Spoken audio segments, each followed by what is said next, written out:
+1 seat പ്രതിസന്ധിയിൽ വിദ്യാർത്ഥി സംഘടനകളുമായി വിദ്യാഭ്യാസ മന്ത്രി ചർച്ച നടത്തും. ചൊവ്വാഴ്ച തിരുവനന്തപുരത്ത് വെച്ചാണ് ചർച്ചാ വിഷയത്തിൽ SFI അടക്കമുള്ള വിദ്യാർത്ഥി സംഘടനകൾ പ്രതിഷേധം ശക്തമാക്കാനുള്ള തീരുമാനത്തിനിടെയാണ് മന്ത്രി ചർച്ചയ്ക്കൊരുങ്ങുന്നത്. അലമീൻ വിശദാംശങ്ങളുമായി. അലമീൻ, അവസാനം ചർച്ചയ്ക്ക് തീരുമാനിച്ചിരിക്കുന്നു.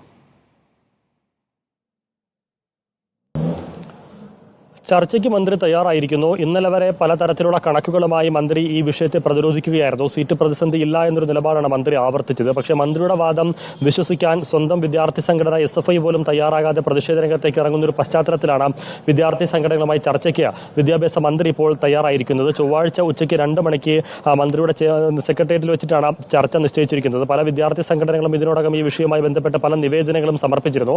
അത് പരിഗണിച്ചുകൊണ്ട് ചർച്ച എന്നുള്ളതാണ് മന്ത്രിയുടെ ഓഫീസിൽ നിന്ന് അറിയിച്ചിരിക്കുന്നത്. പക്ഷേ ഏത് വിധത്തിലായിരിക്കും ഈ പ്രശ്ന പരിഹാരത്തിന് സർക്കാർ ഒരു പരിഹാരം കാണുക എന്നുള്ളത് പ്രധാനമാണ്. പ്രവേശന നടപടികൾക്ക് അവസാന ഘട്ടത്തിലേക്ക് എത്തിക്കൊണ്ടിരിക്കുന്നു. സപ്ലിമെന്ററി ലിസ്റ്റ് മാത്രമാണ് ഇനി വരാനുള്ളത് എന്ന് മാത്രമല്ല, മലബാറിൽ നേരത്തെ അധിക സീറ്റുകൾ അനുവദിച്ചിരുന്നു. പക്ഷേ